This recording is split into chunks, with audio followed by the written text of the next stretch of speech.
Hello, and welcome to WiseChildren's Detention with me, Emma Rice.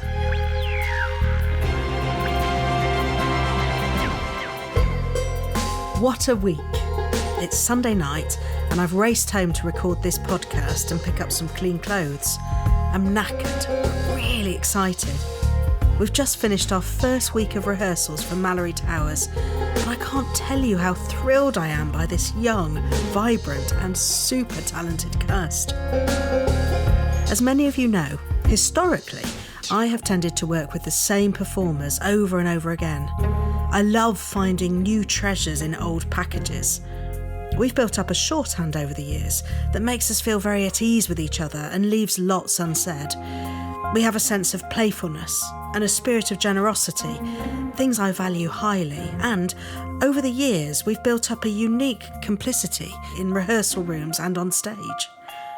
The Malory Towers cast, however, is thrillingly different. I decided that this was an opportunity to expand my team and to work with a younger generation of performer. Alongside my casting director, Sam Jones, I met many wonderful actors and found a truly inspirational and perfect team. Treasure in new packages. With the exception of Mirabelle Grimaud, who played young Nora in WiseChildren, this cast is all new to me, and getting to know them is a joy. No shorthand this time. We are in at the deep end and discovering everything and everyone anew. The first day of rehearsal is very like the first day of school. The worries and the anxieties are all the same.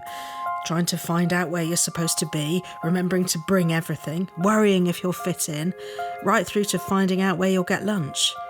Everyone is nervous on day one, including me, especially as I'm getting to know a new team. I'm told that it's normal in other processes to, on the first day, read through the play. I'm not a fan of this, so I don't do it, and never have. Read-throughs tell you how good people are at reading out loud, something that ultimately doesn't matter. They also tell you who has the most lines. This not only doesn't matter, but doesn't help. Everyone is equal in my process, and I don't care where a good idea comes from. With this in mind, I primarily want all of us in the room to get to know each other, feel comfortable with each other, and start to trust each other. This way, the ideas can flow and we can find out what works and what doesn't without anyone worrying about success or failure. So, we start with a game. We always start with a game. But it's not all games in rehearsals. We've got a show to get on, and despite all the fun, I also know that the clock is ticking. There's activity all around me. Costumes are being fitted and notes taken. Helen and Charlie, our stage management team, keep lists of props and notes so they can feed back to all the other people working on the show. We start to learn songs and dances and get the opening number on its feet. We work hard and we work fast. We all work together and we don't get bogged down in questions. Not yet. This is where we start to build our skills, although skills are not in short supply in this company. And this is where we start to build a team. This is where the magic begins. In amongst this well-organised chaos, I take the opportunity to speak to some of the cast. There's a lot of giggling because the microphone I use to record them all has a grey fluffy shield over it that apparently bears a striking resemblance to my hair. Who are you? Renee. And who are you playing, Renee? Alicia. Excellent. Tell me a little bit about Alicia. She's a legend. She is someone who struggles a little bit academically, but to make up for that, she makes the most out of every situation, has lots of fun and games, and is the life of the party. She bloody is, isn't she? Yes, she bloody is. And what's her journey? It's a bit of a special one, actually. So she starts off super positive and inclusive of everybody, but by the end of it, she kind of has a bit of a breakdown as she...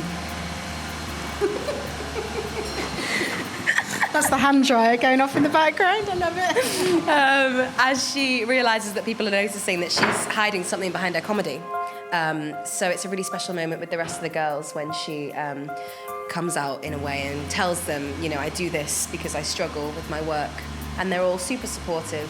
I love her. Lovely. She's really flamboyant, isn't she? She is. She's the drama. She's majorly. the drama of it all. She sure is, yeah. Thank you very much. Rebecca. Thank you, Emma Rice.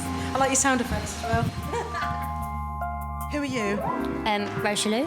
And who are you playing in the show? Mary Lou Atkinson. And who are you? I'm Fran Mills. And who do you play in the show? Sally Hope. Excellent. Tell me a bit about your character, Rose. Mary Lou is shy, gets quite anxious, but she's quite kind and wants to be friends with everyone. What's the big thing that happens to her? She gets into a lot of trouble when she hangs off a cliff. Have I ruined the whole story? Is that okay? No, it's a simple It is a real cliffhanger. But don't tell us what happens at the end But of it. I won't tell you what happens. But yeah, she has some serious stuff. But changes a lot and finds herself. I think she's got one of the biggest journeys in the show, hasn't she? Yeah, I think she changes and becomes braver and finds herself the most, I think. Yeah. And what about you? Tell me about Sally. Sally is a leader. She's very bossy. She's very mature. I think she finds herself in the bossy position because she's the most mature out of the girls. She sounds like Sally now, doesn't she? She is, Sally. If I was a kid, when I was a kid, you asked me this the other day, when I was a kid, out of all the Malory Towers girls, which one would I be? And I was like, Sally. I am Sally. Bossy. And she's sensible, but loves the idea of having a girl group and girlfriends, because I don't think she's had that. And her parents don't really give her much attention to the thought of coming somewhere where, because I think she's always wanted to come to Malory Towers, so she comes to Malory Towers, she's very excited, and the thought of having a friendship group and a new family on top of that is all just very exciting, and she takes the whole Malory Towers experience very seriously and wants to keep everyone in check. Very serious indeed. I don't know how many times I said serious then. She was like, it's very serious. Very. Well, no, well, that's her journey, isn't it? To be a bit less serious. Yeah. Thank you very much. Thank you. Okay. What's your name? Rebecca Collingwood. And who do you play? Gwendolyn Lacey. Tell me a little bit about Gwendolyn Lacey, please.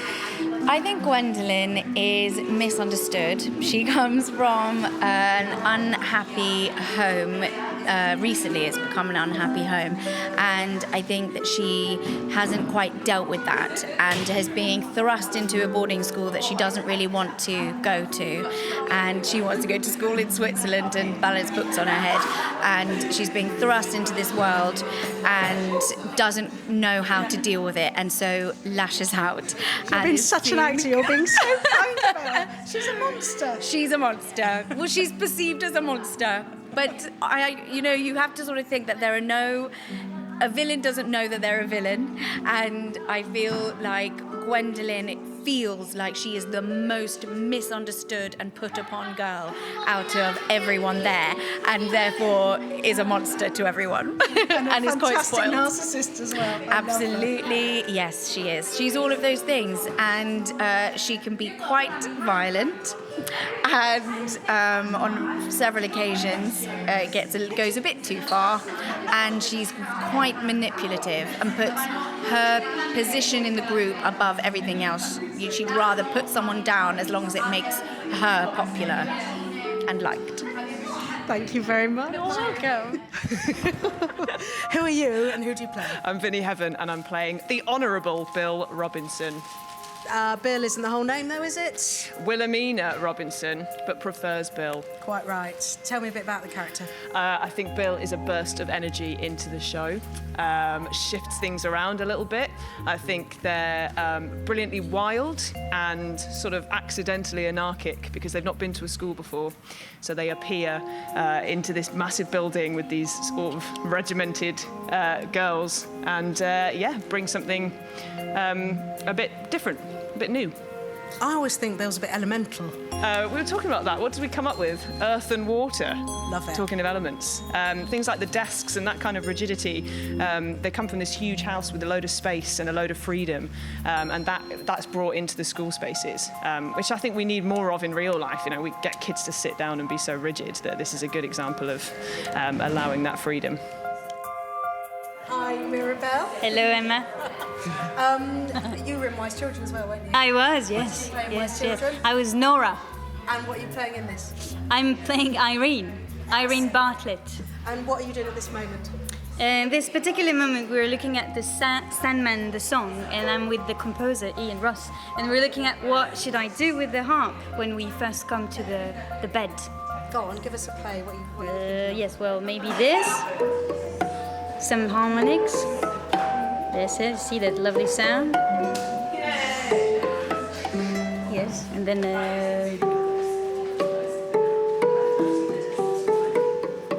don't really know for now, but Love yeah. it. Tell me a little bit about your character. Tell me about Irene.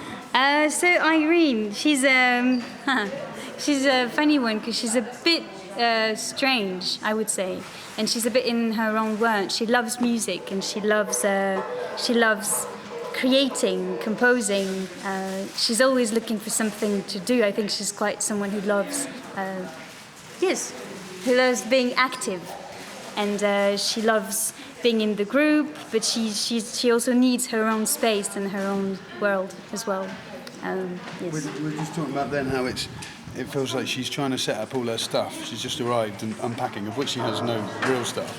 She's trying to keep busy, but every time something happens, she keeps returning to the harp because she's struck with another sort of inspiration, you know? Music's her part. She often says, I'm always hearing tunes, isn't she? And she says that she's never able to say when the tune is going to come, so it's kind of a surprise for her as well. Like when she hears something, suddenly she has to go away and she has to try it, because it maybe might never go back again. Like it's not something you can control. Which is really useful for me, trying to fit somebody else's track into like getting as much music out of the cast as possible. That there's a character. But there's a character who hears music and has to play it.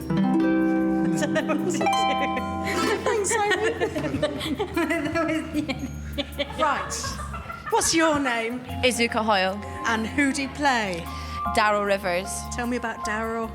Daryl is the schoolgirl who in the novels is she's the youngest, and she's coming to Malory Towers for the first time. And the book's kind of told from her perspective, and like how she's starting to experience all these new things in sisterhood and whatnot for the first time. I think she's a bright, pure, enthusiastic girl who, through the course of her time at Malory Towers, starts to come into her womanhood a little bit, but in a really natural and childlike way. She's playful. I think she's kind of like the bind within the story. She holds a lot of the girls together. She watches a lot of the stuff that's going on. She's not perfect though, is she? She's not perfect. She's got... And am I allowed to swear on this? No. Say what you want. No. She's got a shocking temper from her dad. Or is it from her mum? Who knows? From her dad. Yeah, she's got a short fuse and it's out of control. It's her main flaw. But she's passionate, isn't she? She's really passionate. And what I love about Daryl is that whenever you talk to anybody of any age, they all want to be Daryl. Really? Oh, God, yeah. It's like a big thing. Who's Daryl? I love that, because whenever I talk to anyone about Malory Towers, that's the one that they don't. Oh. They love her, but because I think the others have such strong stereotypes. Oh, I think Daryl's the girl crush. Yeah. I think it's the girl we want to be. Yeah. Yeah, I get that. Because she's good, isn't she? She's not perfect, but she's really good. And she's really good. I keep thinking about that word we talked about, present. She's so present, isn't she? Yeah, and I think that's why... And her temper only stems when someone's done something bad to her. It's not that out of jealousy or spite. She's just, isn't she? She's just. I love her. I love her. I can't wait to play with her more and find her more. Me too. Thank you very much. You're so welcome. Bye. So there they are. That marvellous group of people and my cast. And how lucky am I? I feel a new generation of wise children bubbling around me and a wonderful adventure ahead. Malory Towers, here we come.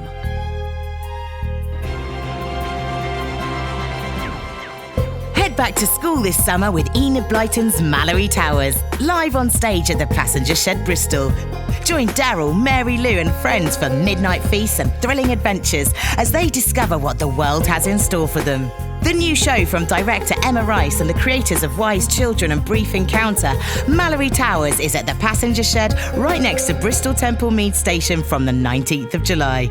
Book now at bristololdvic.org.uk.